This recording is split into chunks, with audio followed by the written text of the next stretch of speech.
not for more time. Yeah. Madhukarji, namaskar and welcome to our Innerville district function. Yeah. And welcome to our Innerville district function. Yeah. Hello, to see you. Hello. Hello. Hello.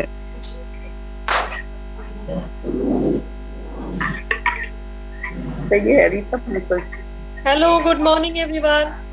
Good Very morning. good morning, Good Anita. morning. Very good morning to you. Good morning. Good morning, Sarita Goyalji from Vaishali, Agarwalji and Vinita Singh. Good morning. Good morning. Good morning. Welcome. Good morning.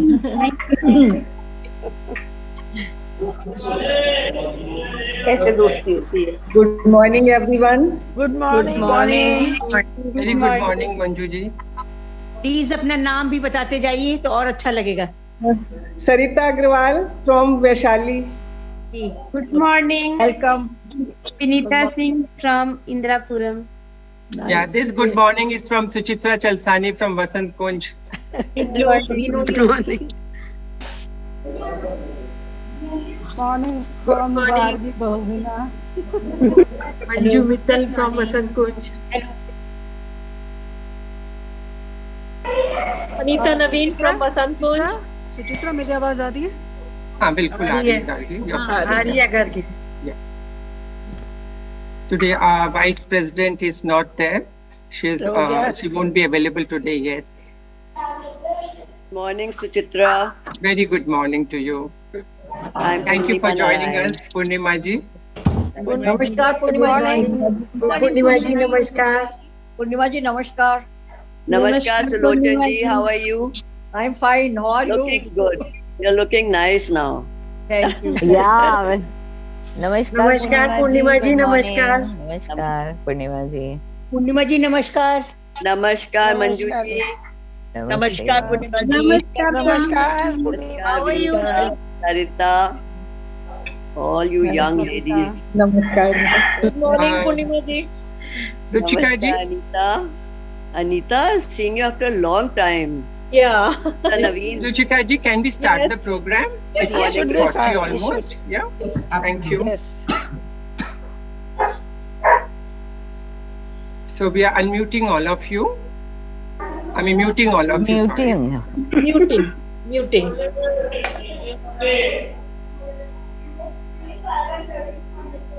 Now, I request our club treasurer, Sabita Kapoor, for the inner wheel prayer. नमस्कार. मित्र भाव के सत्य अर्थ को हम सब में है ईश्वर भर दो, हम सब ही हैं तेरे बालक, भूले ना यह इतना कर दो. धर्म और संस्कृति भेदों का मन में नहीं स्थान रहे, सभी मानवों की सेवा का हमें सदा ही ध्यान रहे. आवश्यकता मदद की हो सकती है याद रहे, सेवा करने की जरूरतें जा कहीं भी आन पड़े, सेवा करने को सब जन की तत्पर हम सब डटे रहें. इनर व्हील की शान बढ़ाएं, यह वर हमें प्रदान करो, मानव जीवन व्यर्थ न जाए, प्रभु ये कृपा प्रदान करो. नमस्कार. Thank you, Savita. Namaskar. Warm inner wheel greetings to all of you on today's webinar on regeneration of dead water body. On behalf of our club, it is my proud privilege to welcome our district chairman, Ruchika Gupta, and her district executive team. It gives me immense pleasure to welcome our guest speaker, Madhukar Swayambhu. Very warm welcome to our District Environment Committee chairpersons, PDC, Amrita Bhogra, who is also our club advisor, and PDC Uma Vadva. I also extend my welcome to the District Environment and Sanitation sub-chairpersons. I welcome all the past IIW presidents, PDC Geeta Dhawan, and all the PDCs present here today. Hearty welcome to all the club leaders, invitees, and fellow members of the club. Thank you. We have a message from our District Environment and Sanitation Chairperson, PDC Amrita Bhogra. And personally, our water habits. So ask yourself the question, if not me, who? Who is that someone who will work to conserve this precious life, if not each one of us? Well, the buck stops here, with you and me. Now I invite our Environment Committee Chairperson, Seema Chuk, for Chand Panktiyan is विषय पर.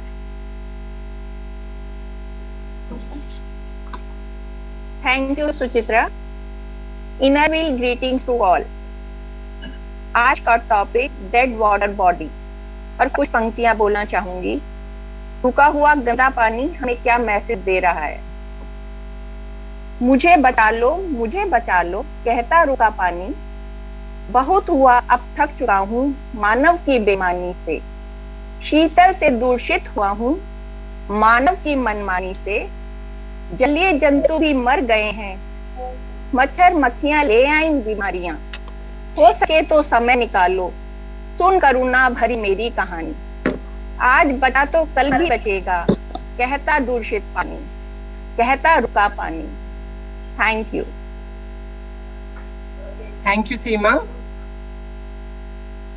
Now let me have the honor to introduce our guest speaker, water hero Madhukar Swayambhu. Madhukar ji has been in the IT professional for the past 25 years in industry communication networking domain.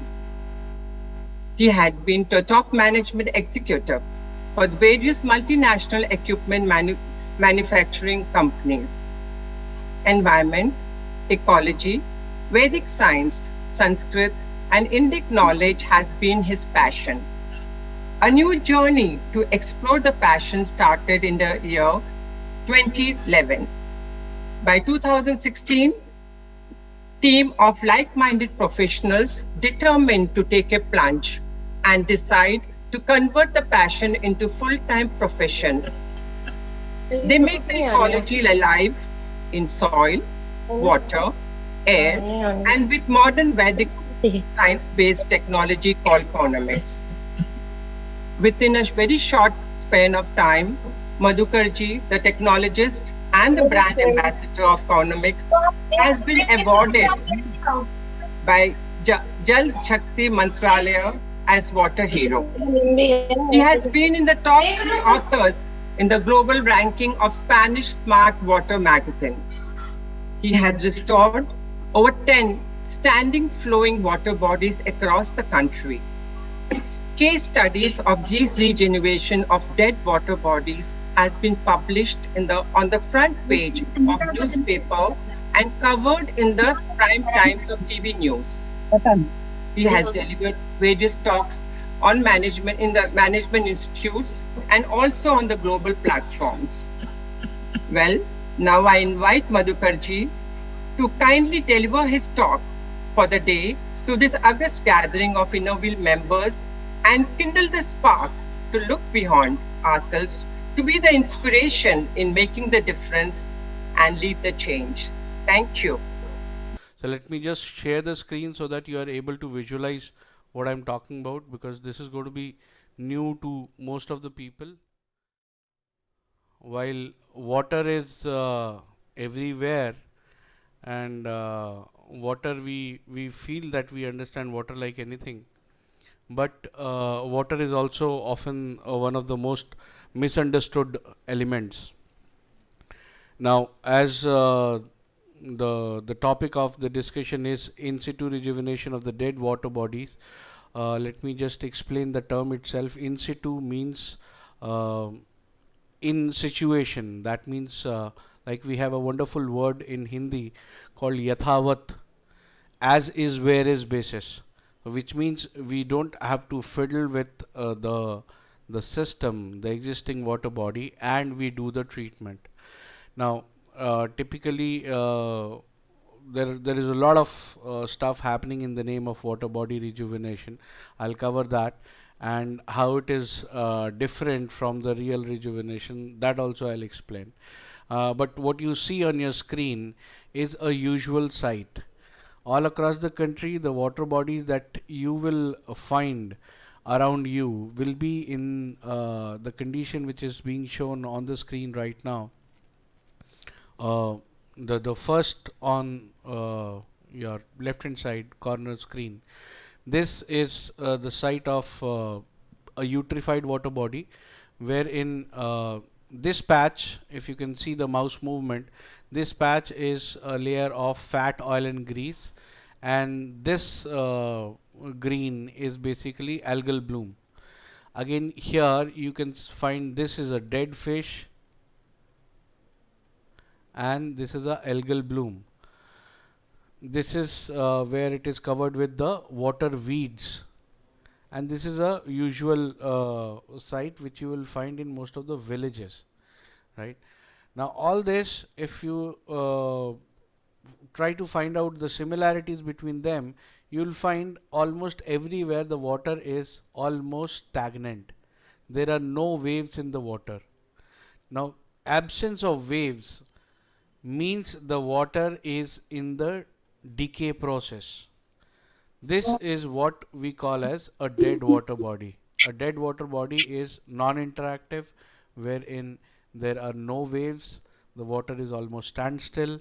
The common properties that you will find around dead water bodies is a massive foul smell, huge mosquito population, eutrophication signs like algal bloom or water weeds and things like that. Now basically, if you look at the usual approach people take is building the embankment like you see in the photograph here. This looks like a swimming pool, not a water body, not a lake or a pond, right? The road is there, the embankment is there, and people can sit across the embankment area.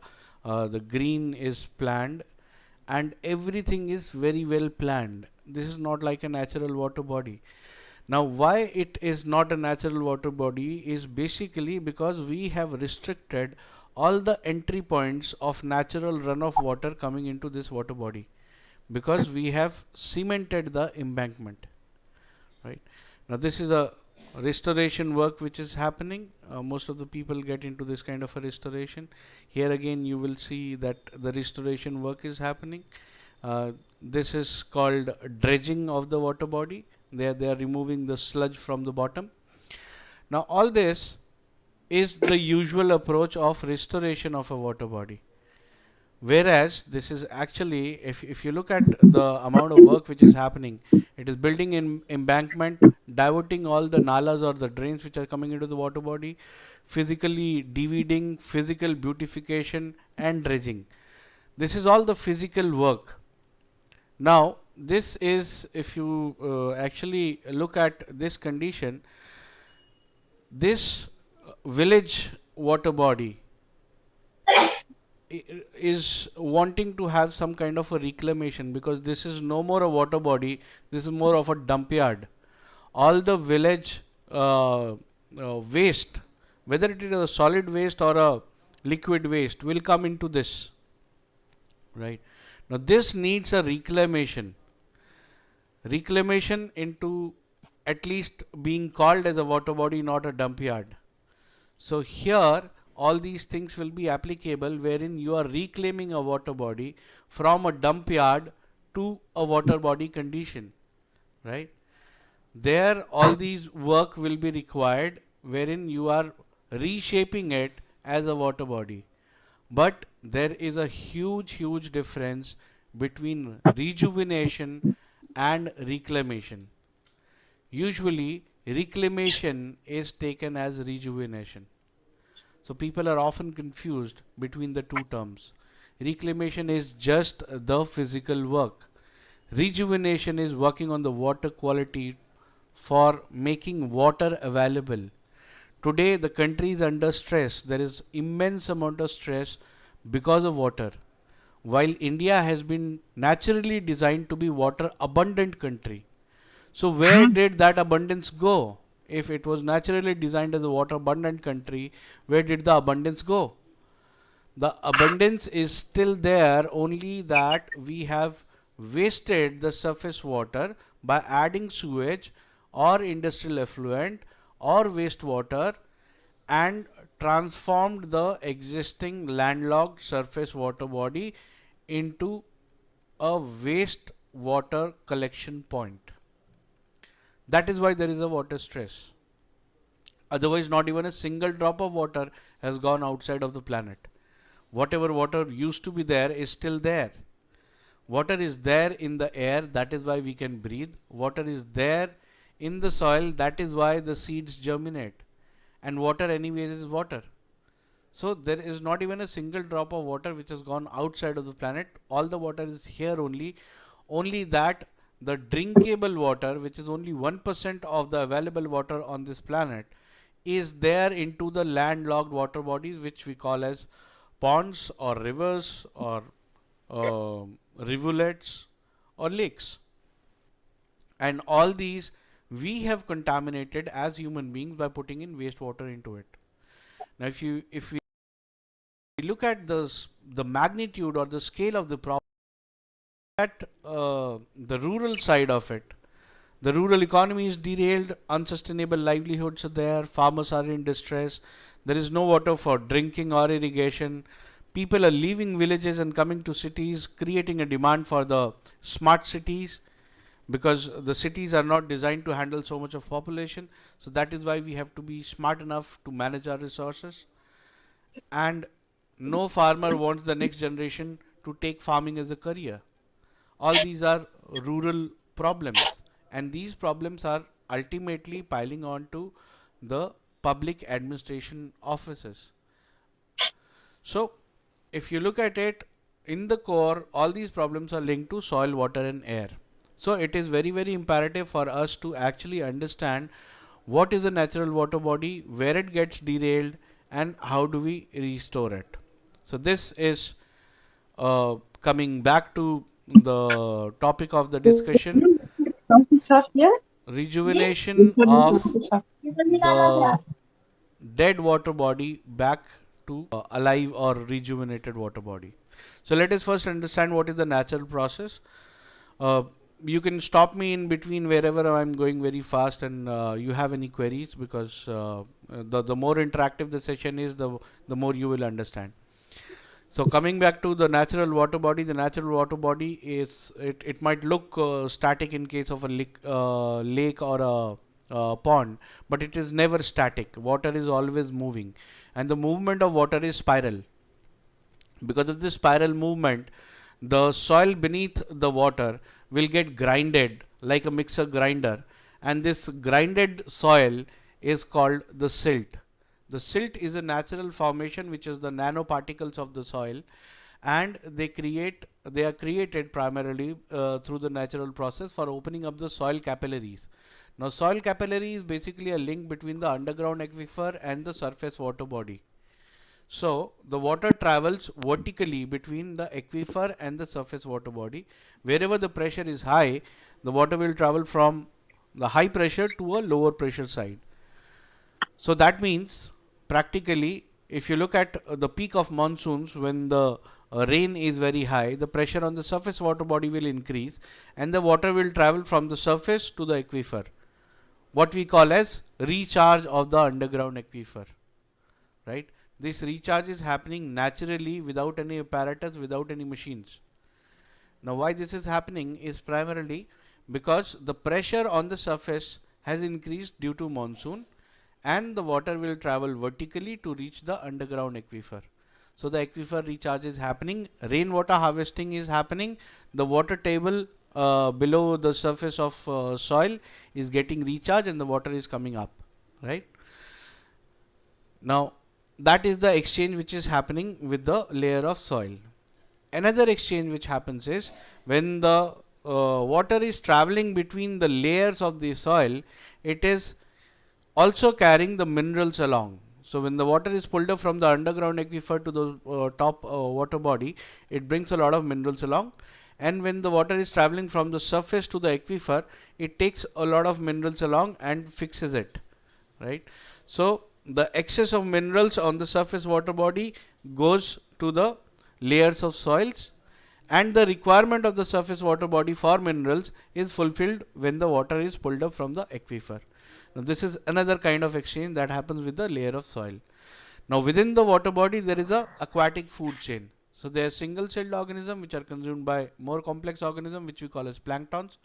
There are phytoplankton, there are zooplanktons, and the planktons are again consumed by more complex organisms like fishes, shrimps, crab, turtles and all that. The excreta of these most complex organisms, the biggest of the organism like fishes and crabs and shrimps and turtles, that is pure ammonia. Now this ammonia is neutralized by single-celled organism. So this is an aquatic food chain which goes on and on. Now coming on to the exchange with the surface of atmosphere, the surface of air. Now what happens is every water body performs the function of photosynthesis. In presence of sunlight, the photons are available within the water, and in presence of photons, the water body does carbon sequestration, which means absorptions of carbon and methane, carbon dioxide, carbon monoxide, all the carbon based gases in the atmosphere are absorbed by the water body for performing the process of photosynthesis.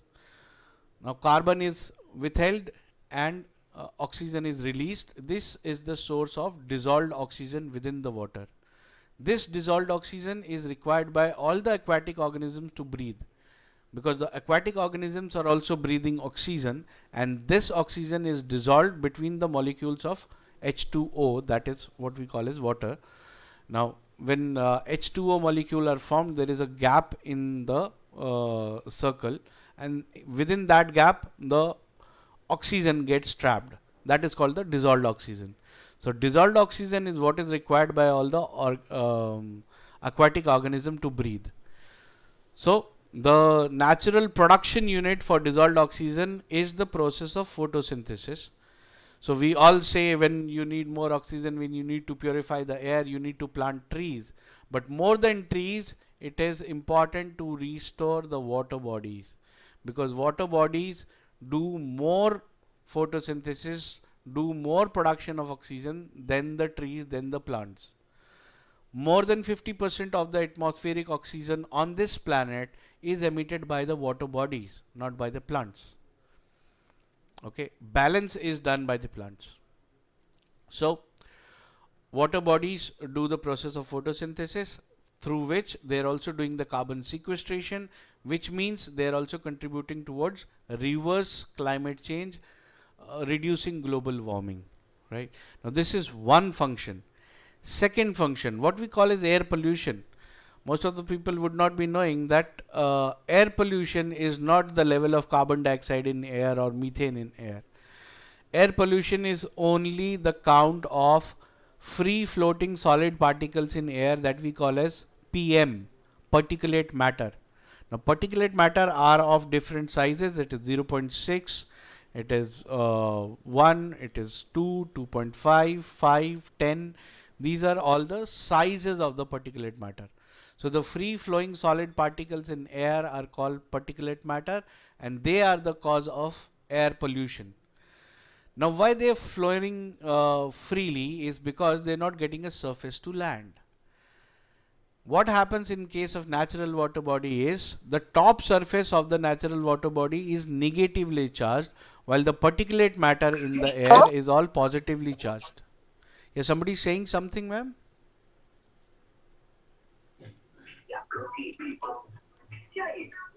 Suchitra ma'am, does anybody has any questions? No, not now. We'll have the questionnaire session in the end. Okay. Madhukarji, you can continue. Okay.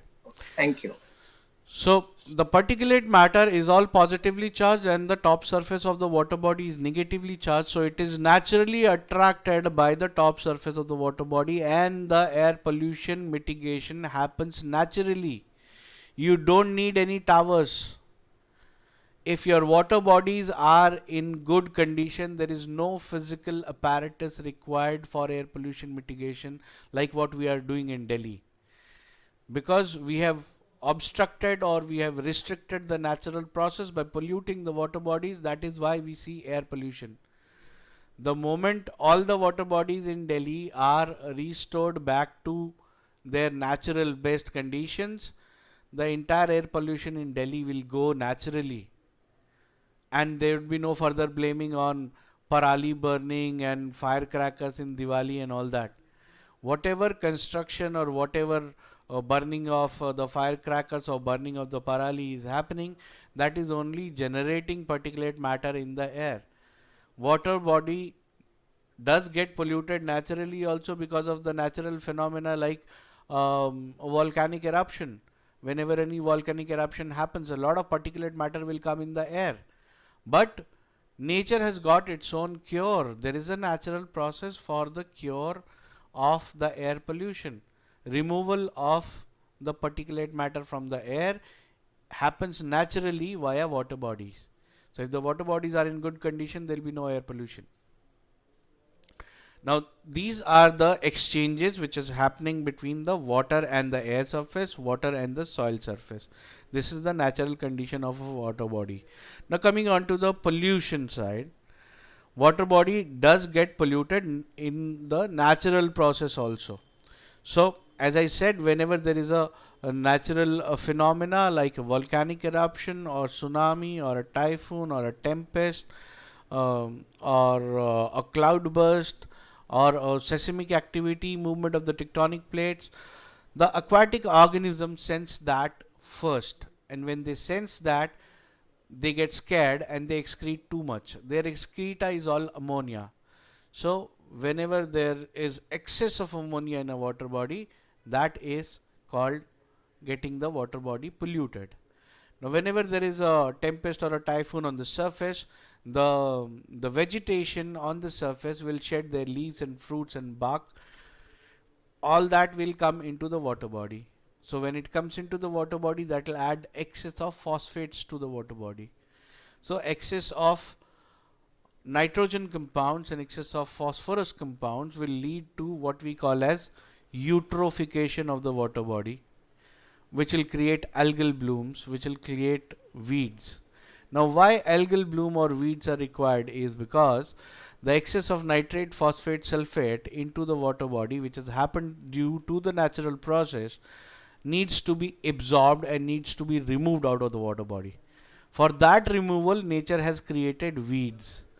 Now these weeds will absorb the excess of nitrate and phosphate, and once they have done the absorption, their feed within that water body is finished. So when the feed is finished, they'll get starved to death, they will get dried down, they will sink into the water body, and they are also decomposed by the microbial metabolic activity like any other organic waste, and they are consumed into the water body. So this is how naturally water body gets polluted and it restore itself. That is the self-healing mechanism of a water body, of the aqua ecology. So that's how it gets contaminated and decontaminated. Now enters the human being. Now what we do is we add our industrial effluent and we add our domestic sewage into the water body. What is the content of domestic sewage or industrial effluent? The domestic sewage is largely phosphate, sulfate and nitrate. Industrial effluent could be phosphate, sulfate, nitrate plus many other things like dyes and lignin or any other heavy metal, any other chemical compound. All those things could be there into the industrial effluent. But phosphate, sulfate and nitrate will also be there into the industrial effluent. Now when these things enter into the water body understand that I'm getting polluted. Pollution is not a problem, they have got a cure. There is a self-healing mechanism of every water body, which I just explained. The weeds will come, which will absorb the excess and they will go. Like everybody would have seen during this lockdown, when there was a global lockdown, all the water bodies, all the rivers, all the lakes and ponds have started becoming cleaner. Why? Because there is a self-healing mechanism. The air had become cleaner because the water body had become cleaner. So when the water body is progressing towards its natural best condition, obviously all the air pollution will get mitigated. So all that air pollution what we call as air pollution, the particulate matter, all got absorbed into the aqua ecology because the top surface was becoming negatively charged because it was restoring itself, right? So when we add our sewage or industrial effluent into the water body, the water body's natural reaction is to understand that it is getting polluted, and the self-healing mechanism will come into the picture, come into the play, and there will be weeds and algal bloom which will consume the excess of nitrates and phosphate. Pollution of a water body is not a problem. The problem is these weeds will come, the algal bloom will come, they will start absorbing the excess, but they will never go because our addition is consistent. Today we have added sewage. It's not that it just happened today. It will happen tomorrow also, day after also. It will happen every day of the year. That is where the problem is. So weeds will come, they'll absorb the excess, but tomorrow there is a replenishment of the feed. So weeds will come, but they will never go. This is how we restrict the natural cycle of self-healing of the water bodies. So there is an excess that we are adding on a regular basis to the water body, which is beyond the natural digestion capacity of the water body. It is not that water body was not getting polluted for last 4.2 billion years.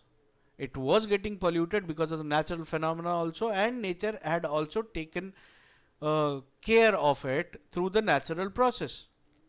But now the pollution that we are generating is on a regular basis. So the chain reaction happens. Weeds will come, but they will never go. Weeds will come and they start acquiring the entire surface of the water body. When the entire surface is acquired, obviously the sunlight will get reflected. Sunlight will not get into the water body, which is the source of production of dissolved oxygen. So the process of photosynthesis is restricted, and the sewage addition is consistent. So sewage is bringing in a lot of phosphates, sulfates and nitrates. These need decomposition. For decomposition, the microbes need to breathe. For microbes to breathe, there has to be dissolved oxygen. Dissolved oxygen production is what we have restricted. So the microbes will get suffocated and they will eventually die. When they die, the atmosphere within the water body is not aerobic, it is absence of oxygen. Again, nature will come to the cure, and nature will create anaerobic beings which will do the anaerobic digestion instead of aerobic digestion. Now there are two kinds of organism across the globe. One is aerobic, like us who are breathing on oxygen, and opposite of that is anaerobic, which is breathing in absence of oxygen. Like we had the concept of sur and asur, right? So aerobic and anaerobic. So anaerobic is what is having a body metabolic system opposite of ours. Like we have Escherichia coli, we have Streptococcus. These organisms, when they get into our body, they make us sick because their metabolic system is opposite of ours. So they are doing living their own life, but in their own life they are making us sick because their metabolic system is exactly opposite of that of us. So within the water body, when the anaerobic beings come in, they will start doing the anaerobic decomposition, and the natural byproduct for anaerobic decomposition is hydrogen sulfide, which causes the foul smell around the water body. So as we had just seen in the first slide, there are certain common issues with all the polluted water bodies. Number one is the flow is compromised. Number two, there will be a lot of weeds. Number three, mosquitoes. Number four, foul smell. This foul smell is generated because of the anaerobic digestion. Now coming on to the next phase of deterioration, this consistent addition of sewage, the sulfate, phosphate and nitrate, is coming along with the sewage water or the industrial effluent water. So how it is coming? It is coming in a dissolved or a suspended form. So when anything is dissolved or suspended into the water, obviously the viscosity of water will get compromised, the viscosity will go up, the water will be more viscous, the viscosity will be high. So when the viscosity is high, the flow will get compromised. When the flow will get compromised, the water will almost stand still. Now this still water is the best breeding ground for the mosquitoes. So that is how mosquitoes come in. That is how the vector-borne diseases come in. So now we have the still water, the weeds and the foul smell. Now all these dissolved and suspended solids will eventually start to get settled in the bottom, and they settle as a layer of sludge. This layer of sludge is toxic. This is what will choke the soil capillaries, and the underground aquifer recharge will stop. So this is the entire chain reaction. The foul smell is come, the color is now dark, mosquitoes have come, the weeds and the algal bloom is there, the layer of fat, oil and grease is there on the top, and there is a sludge in the bottom. So the water is captivated between the top layer of weeds and fog, that is fat, oil and grease, and the bottom layer of sludge. That is how the decay process of a water body and of water happens when we add sewage and industrial effluent. Now most of the people will have an opinion that it is because of the sewage drains and it is because of the industrial effluent which is coming in, so we should divert it. But diversion is not a sustainable idea, because you will divert it from one and take it to another. So wherever you take it, the pollution will happen, and it is only into our demarcation, into our brain, that okay, this is India, this is Pakistan, this is Bangladesh, this is my home, this is anybody else's home. But if you look at earth, everything is connected. There is water in air, that is why we can breathe. There is water in soil, that is why the seeds germinate. Water anyways is water. So water is everywhere. That is why we had the concept of Vasudhaiva Kutumbakam, because everything is linked, everything is connected. So if everything is connected, whether you pollute Ganga or you pollute Yamuna, the pollution will ultimately have a confluence and it will pollute everything everywhere, right? So diversion of sewage or diversion of the industrial effluent is not a sustainable solution. Water does not have a property of segregating the waste. In nature, there is no concept of waste. Anything which is waste for one organism is useful for another. Water doesn't segregate. Right now, we had all seen during the pandemic, when during the global lockdown, when the water bodies had started becoming cleaner, were they taking up piles and piles of sludge and putting it at the embankment? No. All that was getting consumed in the aqua ecology. There is no physical dredging, there is no physical removal of weeds. All that was getting consumed in the aqua ecology, and the water bodies have started becoming cleaner. So there is a natural appetite. Whatever contamination or pollution we add to the water body is capable of consuming it. Only thing is, our addition is way beyond the natural digestion capacity. So if tomorrow, if we go into a marriage or a reception or somebody's birthday party and we eat too much, what do? Do we get ourselves operated for taking out excess of food? No, we eat Hajmola. That is simple. Or we go and hit the gym with a vengeance, because we have to increase the metabolic rate so that whatever we have eaten gets consumed, gets digested. It is as simple as that, common sense.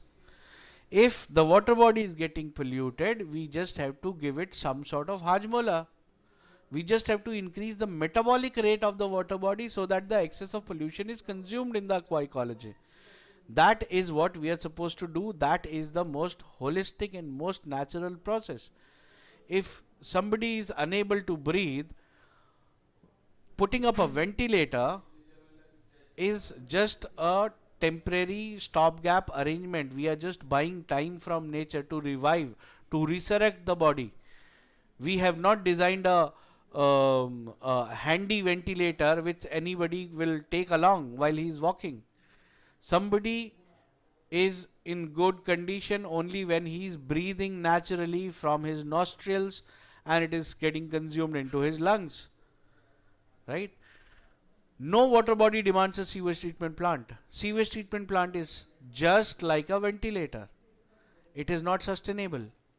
It is not natural.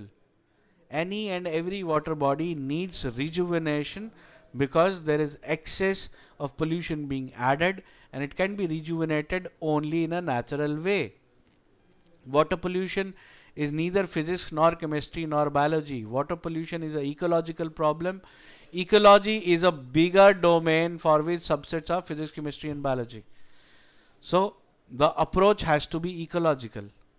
Now what we do in case of cownomics is a derivative of the Vedic science. It has been developed on the basis of Vedic science, and Vedic science says Chitijal, Pavak, Gagan, Samira are 5 Panch Mahabhut, 5 key elements to life on the planet.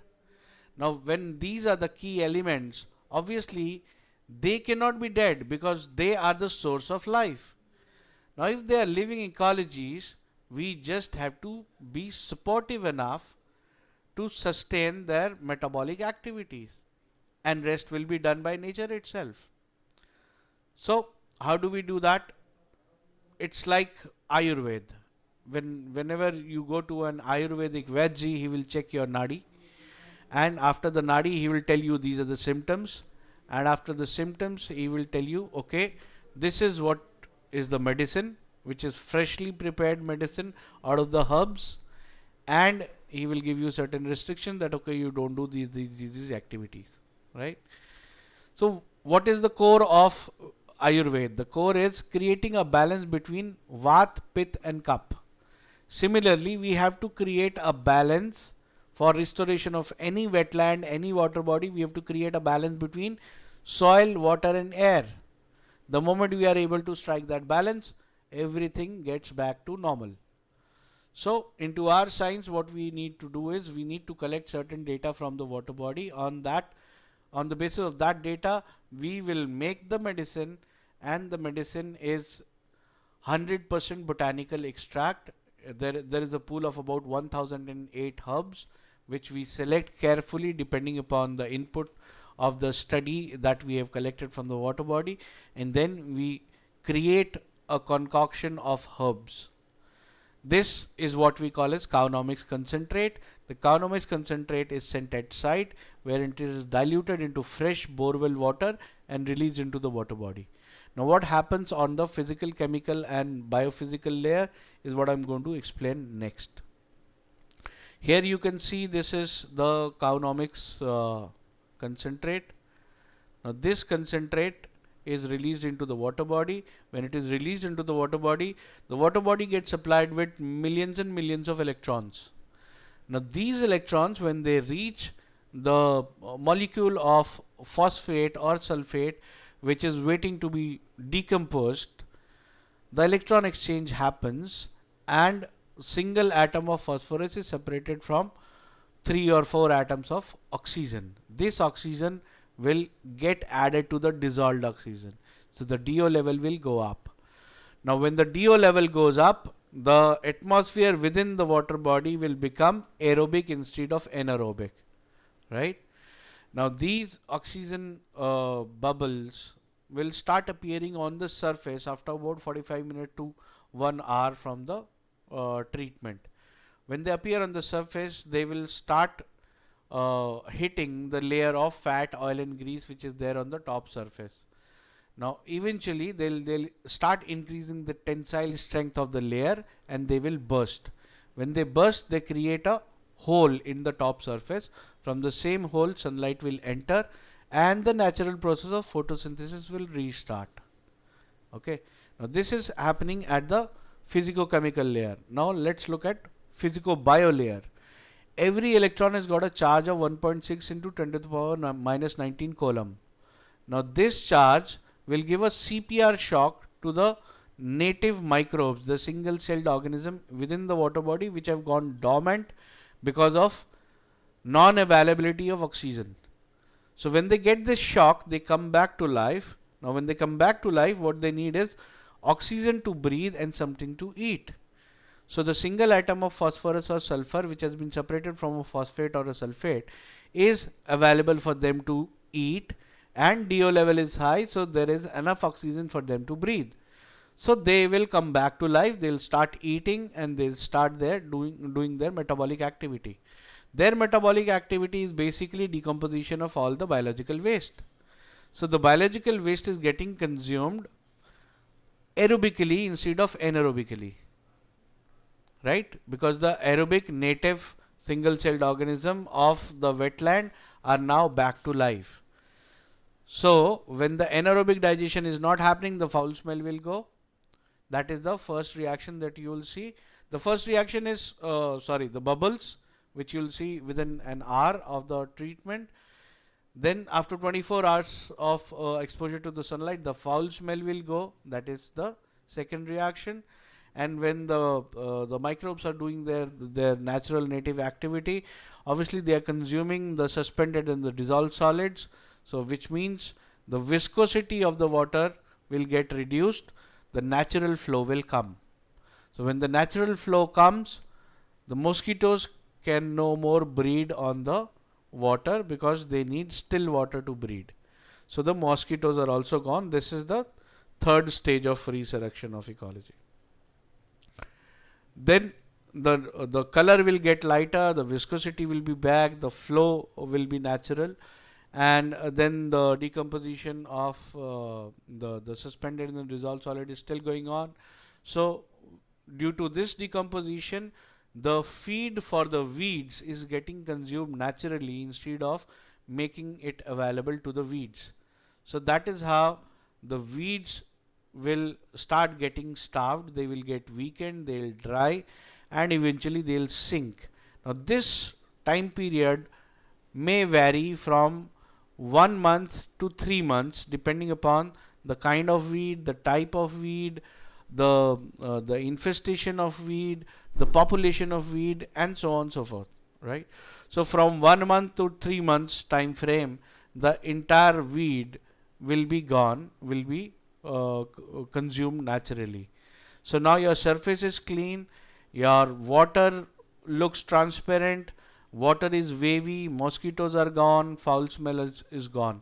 So visually it will be a very appealing wetland, a very appealing water body. This water is good enough to be consumed for any life purposes, whether you are using it for animal husbandry or you are using it for the plant irrigation, right? Now this water, as by now, because of consumption of so much of pollution, this water has actually become neuroimmunobooster for the plants and the animals. So if you use this water for the vegetation on the embankment area, you will get a very healthy crop, right?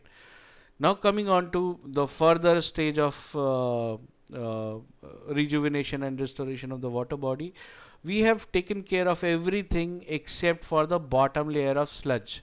That sludge layer is still there, for which the decomposition process has started right on the day one, but because we don't know what is the amount of thickness of this layer, that is why we say it has to go on, right? So it will take about a year's time for whatever be the amount of sludge, even if it is a sludge deposited over a period of 100 years, all that will be consumed in the aqua ecology, and the soil capillaries will be re-established. The moment soil capillaries are re-established, you can technically call it rejuvenated. It is back to its original native condition, and that is what is called a rejuvenation or the restoration or the resurrection of the aqua ecology. So that's about the technology. That is how the water body is restored in situ condition, without diverting any nala, without diverting any drain or industrial effluent which is coming in, whether it is a river or a rivulet, a pond or a lake. The entire resurrection or restoration will happen in the most holistic, ecological, natural way. So that's about the technology. Now we will just go through quickly a couple of case studies so that you can understand that this is not just a theory, this is something which is already implemented and people are able to see the success of the technology. Now, the first one is this is a Motipur Kai Lake in Rajnandgaon, Chhattisgarh, wherein you can see the top left corner, this is the satellite imagery of the water body. You can see there is a dense colony populated around the water body, and this entire colony sewage is coming into this water body. This is approximately a 5-acre lake wherein the entire colony sewage was coming in. We started this project in August 2019, and we did this for as long as the pandemic did not struck the country, which means March 2020. So this is the condition that you can see within the first 1 month of the restoration activity. The entire foul smell had gone, algal bloom had gone, mosquitoes disappeared, and after 2 weeks of this, when the smell and the algal bloom and the mosquitoes had disappeared, there was a Ganesh Visarjan activity through which all the chemicals and everything re-entered into the water body. So we continued to restore it. So the first 2 months are before the chemicals entered. It was all organic domestic sewage, and the second 2 weeks are after the Visarjan had happened. So all the chemical effluent and everything was also there.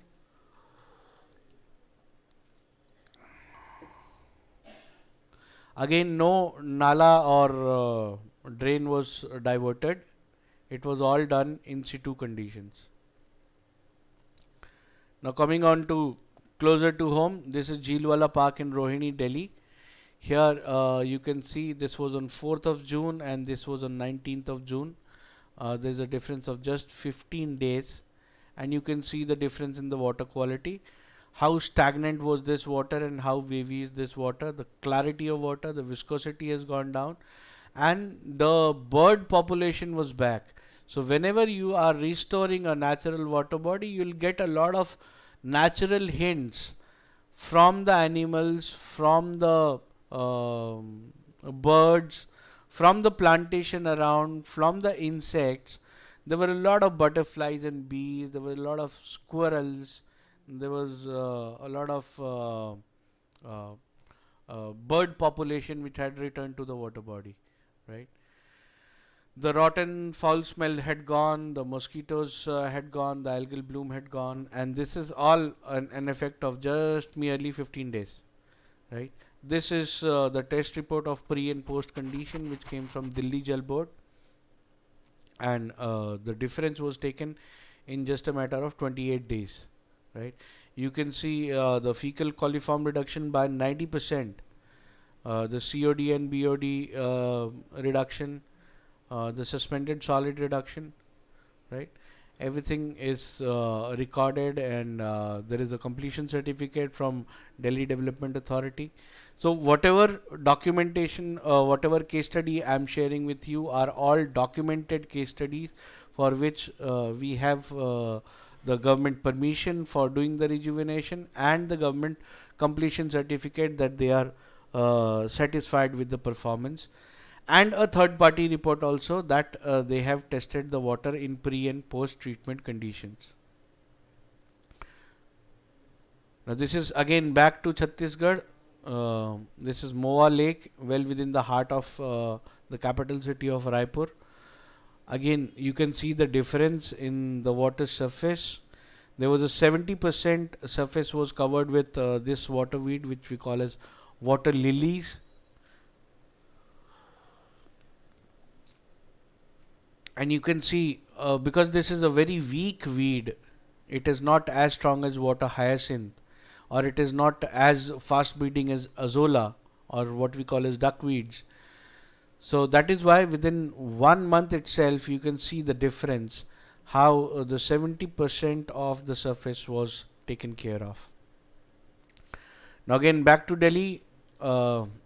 This was the condition of Prasad Nagar Lake in Karol Bagh, Delhi, and this we just completed in the month of December 2020. So it has been just about 1.5 months after the project completion has been done. So this was the pre-treatment condition, and this is the post-treatment condition. Again, mosquitoes, algal bloom, massive foul smell, high viscosity of water, decaying foul smell, and bad ambience for the park visitor. Everything was a common property in almost all the water bodies that we have done. And here you can see the test report of pre-treatment condition on 1st of October and the completion report generation, which was on 2nd of October. There is a difference of 62 days, and the fecal coliform, which is the disease carrying single celled organism, was consumed 100%. It was into 7 into 10 to the power 7 was the count before treatment, and it was completely absent. 100% consumption was done without using any chemicals or biologicals or any wet excavation, no physical activity, no machines, no burning of hydrocarbons. Phosphorus had reduced from to the extent of 67%, biological oxygen demand by 98%, chemical oxygen demand by 95%, suspended solids by 85%, and the best part is that the water was acidic below a pH of 7, and it had turned into alkaline, which is above the pH of 7. So this was the Prasad Nagar Lake in Delhi. Now coming on to the moving water body, this is Mandakini River in Chitrakoot. You can see the dates, 12th of January 2020 till 12th of February 2020 we did this treatment, and there was a huge sea change difference that people who were interacting with the water on a daily basis could actually observe. The viscosity had gone down, the color was much lighter, and the water body had a much better flow. The foul smell, the mosquito population, the algal bloom, everything had gone. Why this project was started was basically there is a history which started from 2015 when the river got flooded for the first time. Now there are two Chitrakuts in India, which you must understand. There is one Chitrakoot in Uttar Pradesh, which is a huge district, whereas there is one Chitrakoot which is a small town in Madhya Pradesh. So what you can see here in the picture is this part is Uttar Pradesh, whereas the other part is Madhya Pradesh. So Madhya Pradesh, it is a small township, and the township gets a revenue primarily out of the pilgrimage, because Chitrakoot has got a huge pilgrim value, because Ram, Sita and Lakshmanji, when they had gone to exile, they left about they spent about 12.5 years on the Ghat of Chitrakoot. So that is why there is a huge pilgrim value. Then Tulsi Das ji had written the entire Tulsi Ramayana sitting on the Ghat of Chitrakoot. So that is why there was a huge pilgrim value. And whenever the floods used to come, the entire city used to get shut down for the entire flood period. So it was a major revenue hit. The entire revenue was through pilgrimage, and because of the flood, the pilgrimage did not happen. So it was a major setback to the town economy. So that is why they wanted to have some treatment which was in situ. Now they had already set up a sewage treatment plant in the year 2018, and still it flooded in 18 also and 19 also. So they wanted to have a solution to this. So we gave them the in situ treatment demonstration for a month's time, and they were happy to see the results.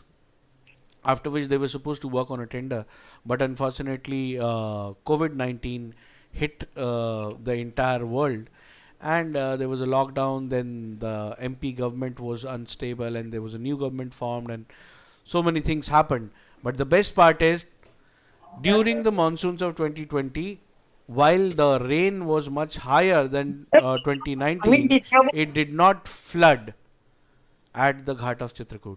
So that was a huge difference which people were able to observe due to our rejuvenation process.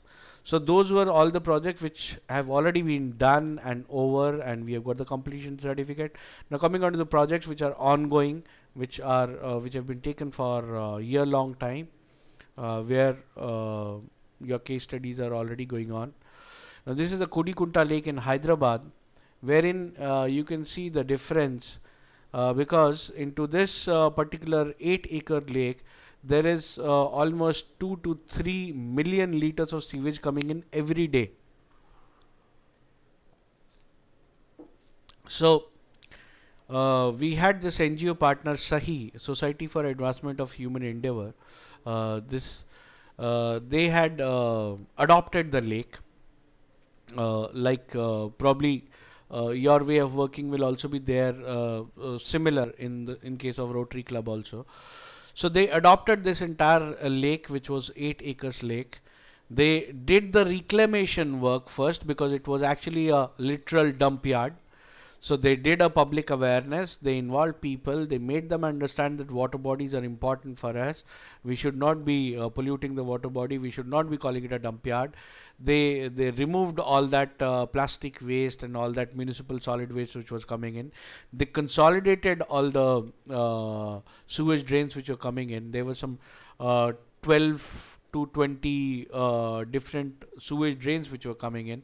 They consolidated that. Now there is only one sewage drain which is coming in, but that is also carrying a load of almost 2 to 3 million liters. That means about 20 to 30 lakh liter of sewage every day is coming into this 8-acre water body.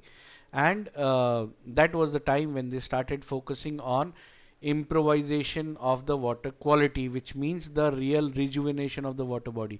A water body is a water body because of water, not because of the embankment, right? So the focus started coming on to the water body. That is when we enter in 1st of October 2020, and you can see the condition of the water in 1st of February 2020. Now here again a very interesting thing happened. That was we started the project on 1st of October, and 15th of October 2020 it rained so heavily because of a return monsoon that the entire city of Hyderabad was flooded. There were about 200 water bodies in the city of Hyderabad, and all the water bodies were flooding except for this particular water body which we had started working upon.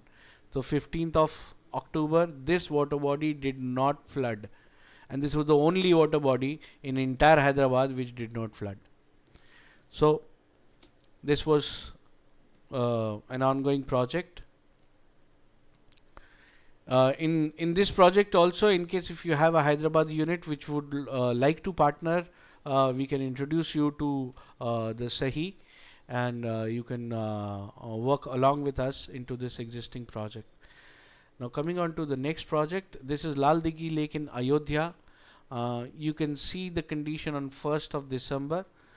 This is all water hyacinth. Water hyacinth is one of the most powerful, most ruggedized water weeds. Even if you take it out from water and you put it on the surface of let's say a road where it is not getting crushed, and you allow it to survive, it will survive for months together without any water. So it is such a rugged water weed, because they have got succulent leaves, so they store water within the leaves, and they can survive for months together without any water, right? And this was 1st of December. You can see the condition on 1st of February. All of them had dried and they started sinking within the water. Now here again there was a very interesting thing which happened, because there is a 5 million liter of sewage coming into this lake. This is again about a 5-acre lake. 5 million liter of sewage is coming in every day. So they had to pump out the water so that it doesn't overflow into the nearby colonies. After we did a treatment for about a month's time, they could actually afford to stop the pumping out of water. Now, pumping out of the water itself saved the Ayodhya Municipal Corporation a sum of rupees almost 30 to 50 lakh rupees, because every day running the pump over a year was costing that much, right? And again, this is being done in situ condition. Whatever sewage was coming in is still coming in, but instead of overflow, now it is getting filtered through the layers of soil and it is recharging the underground aquifer. The weeds have started drying in, the foul smell is gone, the mosquito population is all gone, and this is just an effect of 2 months. Now this is another project that we have for a year long. This is Mansi Ganga Lake in Govardhan. I'm sure most of you would have, because I was listening to everybody's discussion before the meeting started. Everybody is very spiritual in their thought processes. So I'm sure most of you would have gone to Mathura Vrindavan, and this is the lake right on the bank of the temple of Govardhan, where you have the Giriraj temple, and this is, I mean, it is considered to be a holy water body created by Krishna himself, but it was in a pathetic condition. I mean, forget about taking a dip. People who were taking a dip also used to have a skin infection and all that, but you can see the difference. The saline water has turned sweet just after 2 months of 1 month of actually treatment. After 1 month, we by the 1st of February 2021, people had actually started drinking the water because the water had turned sweet, not just taking a dip. That is the improvement into this water body. Here again, if you want to partner, you can partner, because this is again a NGO driven. This is about the kind of media coverage that we have had. We've been there on the front page of the newspapers because of whatever activities we're doing, whether it is New Indian Express or Dainik Bhaskar or Dainik Jagran. We've been invited to share the platform, which was a NEERI platform for sharing our technology.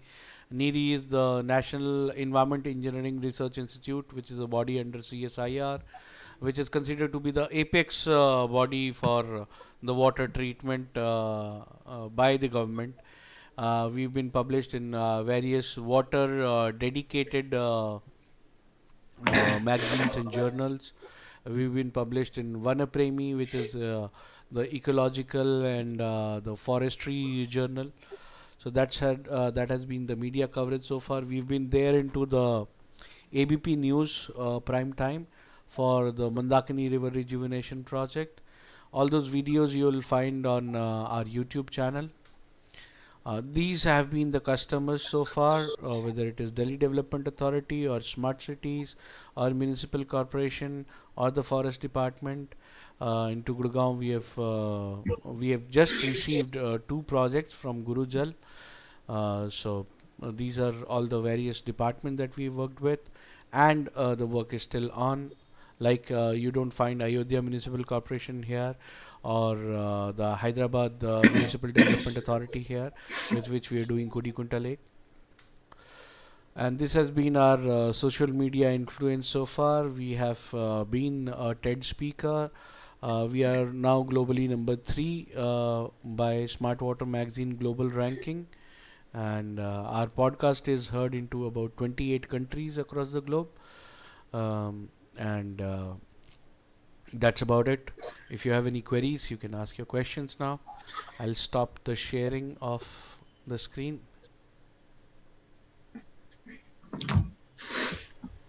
Yes, ma'am. So anybody has any queries, any questions? Yeah. Madhukar ji, that was really an amazing things that you shared with us. And I'm sure, I mean, it's a lot of things are going on in our mind after seeing that. And yeah, I would like to, if anybody is interested in asking any questions. Anybody else? Any other questions? I just missed a few points. Can I ask something? Just the weeds, like you said, like after adding Cowonomics and all the weeds above, they go inside. So what happens to it after all? Like, does it get mixed up as a fluid, becomes a fluid level, or what does it become? The weed Absorbs the soil. Ma'am, it is all consumed. You know, it's consumed like by. it's like there is a physical apple. Okay. Now, when I eat it, where did the apple go? It is consumed in my body, right? Now you cannot segregate that apple from my body anymore, right? Maybe some part of it is my blood now, some part of it has gone into the bone, some part of it is left as a residue which I will excrete maybe tomorrow, right? So it is now transformed into the living cells of my body. It is no more physical apple. So the weeds, when they get dried and they get sunken into the water, then that is decomposed like any other biological waste by the single-celled organism, and it is consumed in the aqua ecology. It is not left anymore. And for hyacinth, like you were saying, most of the people, they take out that singhada from there only, no, for eating. No, ma'am, singhada is something entirely different, and hyacinth is something different. Hyacinth is a weed. Singhada is a crop. Okay. I think in most of the contaminated rivers and all you find lot. When in Rohini side ऐसे जाते हैं ना तो बहुत सारा green color, quite a big plant type of thing, you know. Right. Yeah, that's right. Okay, can I ask one question? Yeah, okay, Madhuji, yeah, please. Yes. I think that's one reason why a lot of countries don't allow any green plants to come in. You cannot take any green plants because they become weeds and they pollute the places, right? Yeah. Okay, what I'd like to know is what weeds are is the natural production. Whenever there is a eutrophication of any water body, nature will create weeds. Now, what kind of weeds are coming in are purely dependent upon the natural biodiversity of the said agroclimatic zone. So we have like hyacinth in Delhi. Maybe you go to Chennai, you won't find hyacinth. You will find azolla or hydrilla or water lettuce, right? So that is a natural selection. What weed will come and what weed will not come. In fact, there was a very interesting case study that we were doing in Moradabad, and 1 acre water body had 16 different varieties of weeds. I mean, you name a weed, you had it. So that is all a natural selection. I mean, you cannot. Sir, I want to ask something. Yes, ma'am. I want to ask something. Sir, wherever you've cleaned these water bodies, what about maintenance afterwards?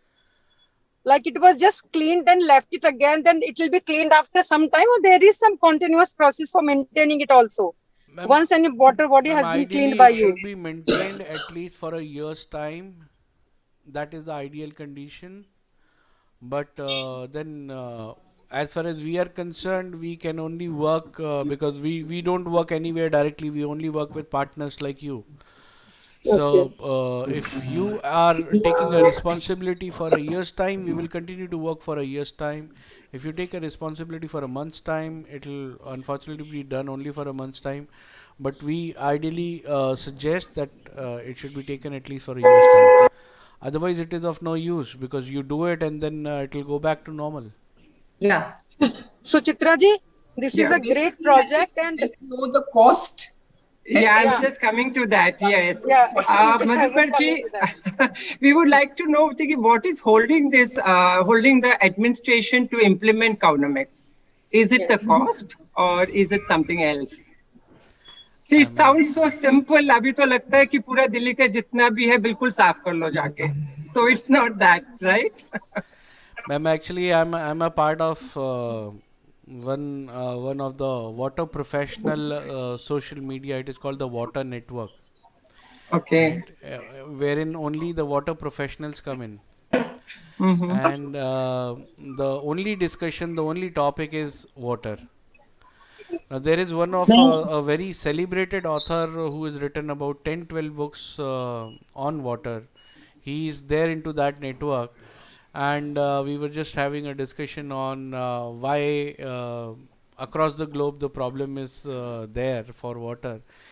and he told me that as far as my experience goes, I'm in there into the water industry for last about 45 years. I've written about 12 books, and I find that water is the biggest ever economic activity across the globe. I mean, we say that the defense market or the arms and ammunition market is one of the biggest market, but water is all the arms and ammunition, all the drugs, everything put together, the all the negative businesses put together, all the terror funding project put together, the size of the economy is X, then the water economy is at least 10x. So the problem is nobody in the administration, I'm not talking about just India, I'm talking about across the globe. People don't want a solution. Because the moment you solve the problem, the economy is gone. And I have a question from President Manju Gupta. From a long time, a hand was up. Can we have that question, Manju ji? Thank you, Suchita ji. Madhukar ji, thank you for a very educative session. Thank you, ma'am. Actually, एक गांव है हमारे पास में, वहाँ पे हमारा NGO एक school चला रहा है. उसके बाद पास में बहुत गंदा पॉन्ड है. Of course, it is not a big pond, लेकिन उसमें पूरा full of helicin and पूरा ये पॉलीथीन्स वगैरह सब भरे हुए हैं. उसको साफ करने में मतलब कुछ एक थोड़ा सा अमाउंट हमको अंदाजा लग सकता है, तो हम लोगों की हेल्प करके उसको क्लीन करवा सकते थे. वहाँ बच्चे आते हैं, बैठते हैं. ये सब एनजीओ वाले हैं. मैम पूछोगे नहीं रहना. जो भी these enzymes you're using to clean the water bodies? Ji ji. I didn't get the question. Let me just first answer Manju Gupta ji. Ma'am, जो आपने सवाल पूछा है, this can definitely be done. Only point is that we can't do anything about the polythenes because polythenes are non-biodegradable. So they will have to be removed physically. As far as the restoration of the water body is concerned, that can definitely be done. हेलिसेंट बहुत ज्यादा है वहाँ पे. Yeah. तो आपको contact सुचिता जी से number लेके करेंगे, कैसे करेंगे? Yeah, sure. We'll Chitra ji, everything comes down to price. Like, you know, how much price for how much, like big should be the water body and all that. Probably a small. Chitra, I have a question. Yeah, Manju Bhalla. Yeah. Yeah. Are these enzymes? Sir आप कोई enzymes use करते हैं इनको clean करने के लिए? Are there any? Ji. What is that? There is no physics, there is no chemistry, there is no biology. We are not using any enzymes. We are not using any invasive species. No bacteria, no fungi, no algae or cyanobacteria. No chemicals at all, I think, है ना? There are no chemicals. They are not chemicals, but how you cleaning them? The extract is 100% botanical extract. Urvashi ji, I would let me just answer your question about the cost. See, the cost is something that we can work out only after we get the basic data. I told you I need certain data. Now, every water body, like I told you, this is an offshoot of Vedic science, something like Ayurveda. Now, Ayurveda is, if you ask a Ved, what is the cost of medication, he won't be able to tell you till the time he has seen the patient. Right? मेरे को जब तक वो 5 input नहीं मिलेंगे, I cannot conduct the study. If I am unable to conduct the study, I don't know which all herbs to be used. Right? There are certain herbs which are damn costly. There are certain herbs which are dirt cheap. तो मेरा जो solution है वो I can create in a time frame is fixed. I can create it in a span of about 5 to 10 hours after the extraction is done.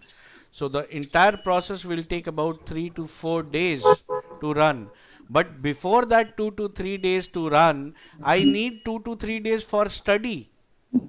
So I need 5 inputs from the water bodies. One is the long lat of the water body or the map location. I need the photo and the video of the surface of water. I need to know the list of the problems that you have with the water body. Like there is algal bloom, there is foul smell, there is mosquito population, there is a regular sewage coming in, or there is a regular industrial effluent coming in, or if there is any further body list of problems with the people around are facing or the administration have identified, I need to have all those problems. I can even go to an extent that if the underground aquifer is saline, the water in the water body will not be saline, it will be sweet water, right? So there are multiple permutation combinations of the problem that you have with the water body. Then I need to have the photo and the video of the embankment area, so that I can determine the kind of vegetation which is there, which will be naturally contributing towards the eutrophication whenever they shed their leaves. And I need to have the water sample in a transparent bottle with a white background, so that I can determine the natural color of the water in a sample of about, let's say, 1 liter of water, a transparent bottle with no colors of its own, and the picture should be taken in natural light without any flash. Right? Sir, yet another question. Yeah. You said the cost depends on all these inputs. Yeah. Supposing that goes very high, as it could be dirt cheap but very expensive also. Right. And people may prefer not to go ahead. Right. So do you charge something for this consultation, your time that you are investing, like 2-3 days of analysis? So you charge something for that also? Or how? Ma'am, not for you people, because all of you are working for a social cause. But yes, if you come to me as a corporate, I'll be charging for that study as well. Thank you, sir. Yeah. Thank you so much, Madhukarji. Yes. So that was a wonderful session we had with you. Of course, we'll be coming back to you, Madhukarji. All of us in the Inner Wheel, I'm sure we are definitely interested in this type of projects with the water, especially this regeneration of dead water bodies. So we'll be coming back to you soon, Madhukarji. Right. So to spare the time for us also. Yes. Definitely, ma'am. I have all the time for the social causes. If you have any queries anytime, afterwards also, you can visit our website or you can check our YouTube channel for the case studies that we are creating a video for. So the video case studies are available, and all our information is also there on the podcast. Thank you. Right, ma'am. Thanks a lot. So may I take a leave now? Yes, Madhukarji, 2 minutes. Now I would like to request our leader, District Chairman Ruchika ji, for her take on this talk. Ruchika ji, thank you. To hear from yes, you. Thank you, President Suchitra. President Suchitra Chalsani of Inner Wheel Club of Delhi's Vasant Kunj, Chairpersons of the Environment Committee, Environment and Sanitation Committee, PDC Mrs. Amrita Bogra, PDC Mrs. Uma Wadhwa, and the co-committee chairpersons, Seema Chugh, Anshu Dagar, Angira Gupta, Savita Soni, Vibha Anand, Gulnar Mirza, all the members of this club, of Inner Wheel, all the district executive, all the PDCs present here, and of course, this key speaker, Mr. Madhukar Sombu. Thank you so much for this very, very enlightening session. You know, one thing I wanted to say is, in the ancient times, the greatest civilizations have actually developed on the riverbanks. That is how the civilizations have come up, whether it is the Egyptian, Indus Valley civilization, or any. But now, after so many years, we as humans are defiling the water bodies, and civilizations close to the water bodies are getting affected adversely. So all this is our making. What I heard from you is that water stress is there because we have defiled nature. We've gone beyond nature and made constructions, done things, thinking in our intelligence that we are constructing things, but we have stopped the very process, the natural process of the water bodies cleaning themselves, curing themselves. So this is something we really have as members to take for. As Amrita ji says, the buck stops here. Yes, it's time we look beyond ourselves, be the inspiration and lead the change. We should do that. So we are Inner Wheel, members of Inner Wheel. Inner Wheel is the largest international women's voluntary social organization. So we take up issues that affect society, humans, with no personal agenda, but just to make a difference in the lives of people around, in nature, and leave an impact. So our district 301 is concentrated in Delhi and NCR, like Faridabad, Rohtak, Sonipat, Ghaziabad, these areas. There are a lot of water bodies, and the project, that the way you have explained it, it seems so simple. We'd love to go for it, but as we said, it has to be cost effective also, because we are voluntary women's organization. We are not a corporate house that we can put in a lot of funding into it. All charity, personal charity that we do to make an impact. So it has, I'm just saying it has to be cost effective for us to go about it. And we'd like to do that. So we would need to know the costing of all the water bodies, the different water bodies. We'll send you the samples and what it entails so that we can do it, definitely. NOWHEEL members, they said any water body without waves is a dead body. We have to create waves now and revive, rejuvenate these water bodies. Let's call it, yes, creating waves, this project, and go about it. So we'd like to collaborate with you. If the project is cost effective, that's the most important thing. And as you said, within a month, we could do it right away. May I so say thank you something, so ma'am? much for bringing this to us. Ma'am, may I say something? Yes, sir.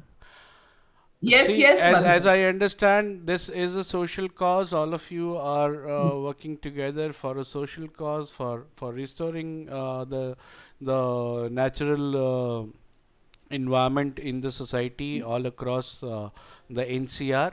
So let us work it out this way, that whatever number of water bodies you guys want to work upon, let us make a list of that.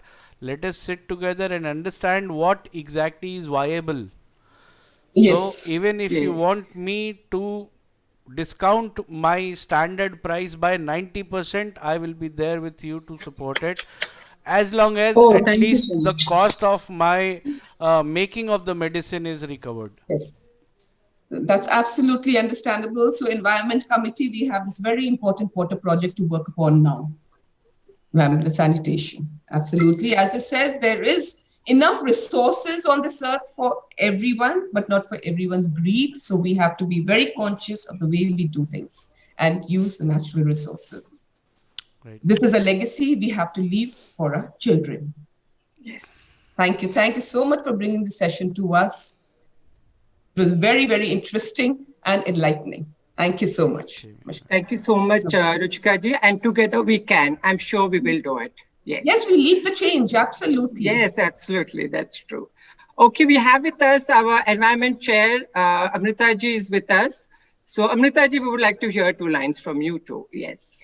Well, just 2 lines. Yes, we would like to. Then you can tell more also. We would definitely like to take up this project.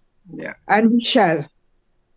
We would like to know exactly where we can work so that we can all work together in a concerted manner and make the difference. Yes. Thank you. Yeah, we'll work it out, Amrita ji. Definitely we'll work it out on this. Yeah. Thank you so much. Now I invite our immediate past president, Gargi Bahuguna, in the absence of our vice president, Meenakshi Sharma, to propose the vote of thanks. Gargi. Namaskar and my inner will greetings to all. By the time now we are aware that conserve water, conserve life. Save water and it will save you.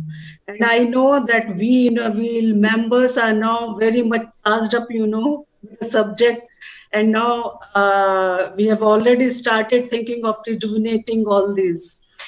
So it was great to hear from Madhukarji on such a relevant topic linked to the need of the present times. We are very much thankful to him explaining everything like the importance of water and its natural availability, solving the crisis of natural water bodies, revival of the dead water bodies, river rejuvenation, and a detailed study of herbal economics. That was really a concept that was very much clear to us now today. Thanks a lot, Madhukarji, for taking up the question and answers and clearing everything. Now the doubts are very much clear to us, and now we are definitely going towards this to do something in this. Thank you so much, Madhukarji. Thank you so much. I would like to thank, first of all, the President Suchitra Talsani for taking up this subject and thought of organizing this webinar. Thanks, Ruchika Gupta ji, for consideration and giving us the opportunity for hosting this webinars benefiting each of us and so many people. We express my gratitude to District Executive Team, past International Innerville presidents, PDCs, and all the club members, all the club leaders, all Innerville sisters who attended today. I'm grateful to the Environment and Sanitation Committee chairpersons, our club advisor and PDC Amrita Bograji, Uma Vadvaji, Seema Chuk subcommittee chairperson, PDC Geeta Dhavanji for their continuous support. So with this, I conclude. Thanks to everyone who attended today and benefited. Thank you, all of you. Have a nice day. Thank you.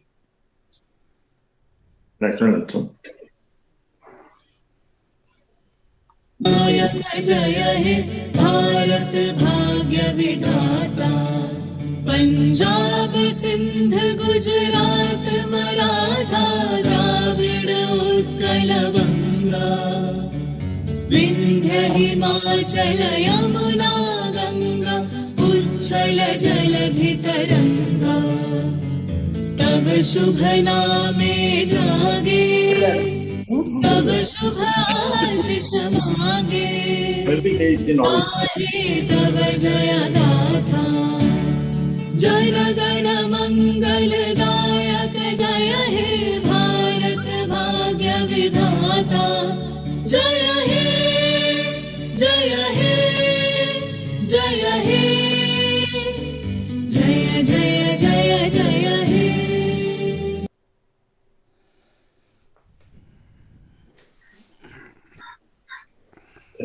So thank you so much, each one of you. I think we really had an interesting session and lots of things to learn more than anything. We never thought it would have been, I mean, the way he has explained to us about it.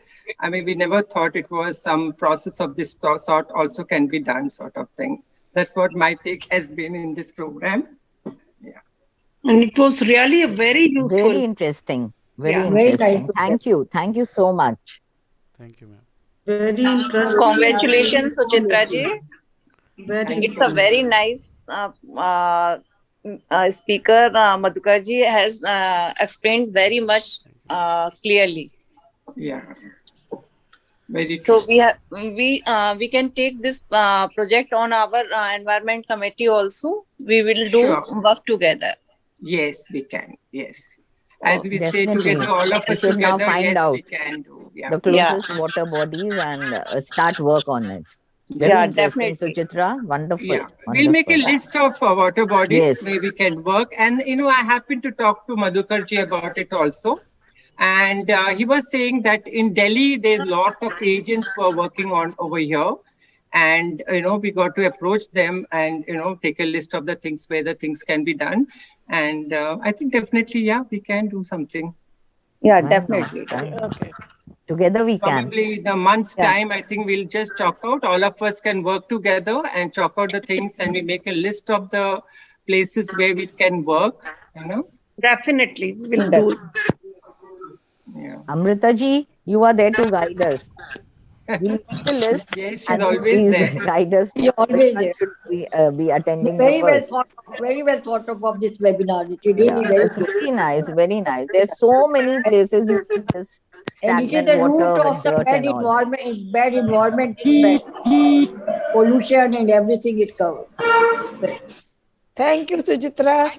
So much. Thank you, Madhukar ji. Thank you so much. Thank you, Madhukar ji. Thank you, Ruchika ji. Thank you so much. Ruchika ji. Very well done. Thank you, Madhukar ji.